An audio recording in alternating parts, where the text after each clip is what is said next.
Hop-O-My-Thumb by Charles Perrault.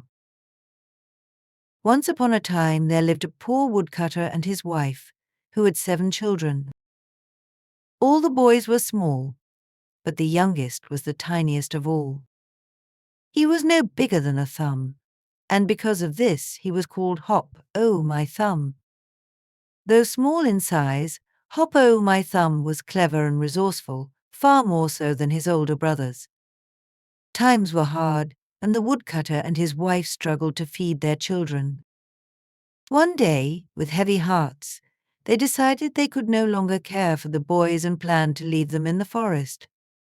Hop-O-My-Thumb overheard this conversation and devised a plan to help his brothers.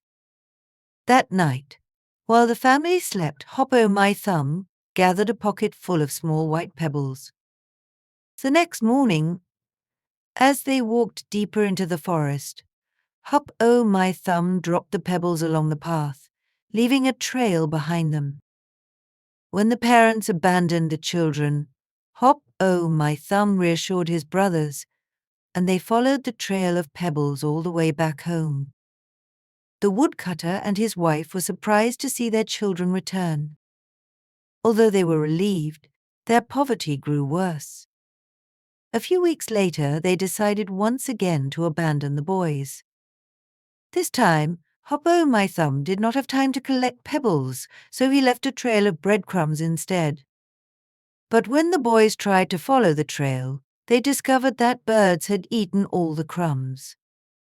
Lost and frightened, the brothers wandered deeper into the forest. As night fell, they saw a distant light glimmering through the trees. They followed the light to a large house and knocked on the door.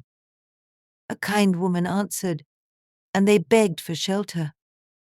She warned them that her husband was an ogre who liked to eat children, but seeing how tired and hungry the boys were, she took pity on them and allowed them to stay.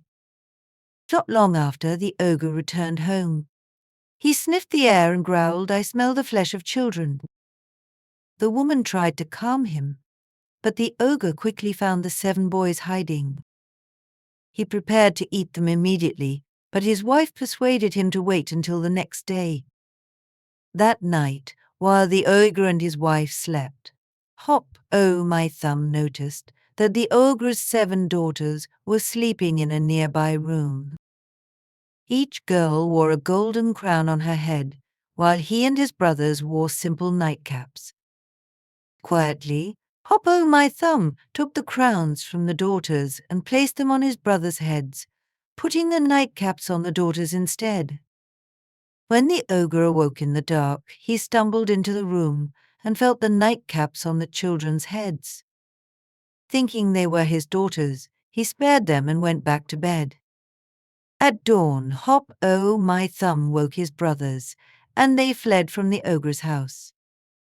The ogre, furious upon discovering the boys were gone, put on his 7-league boots, magical boots, that allowed him to take huge strides and set off after them.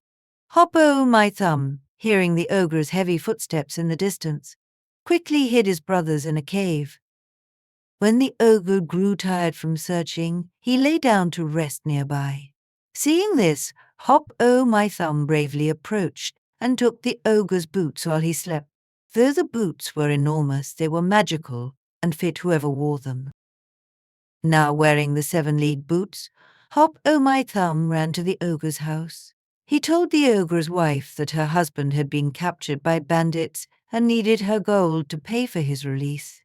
The ogre's wife, in a panic, handed over all the gold she had. Hop-O-My-Thumb returned to his family with the treasure. Thanks to his cleverness, they were never poor again.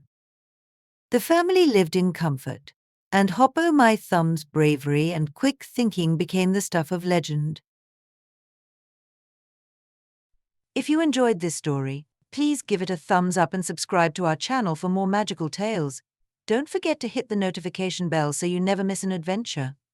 Have a great day, and see you in the next story.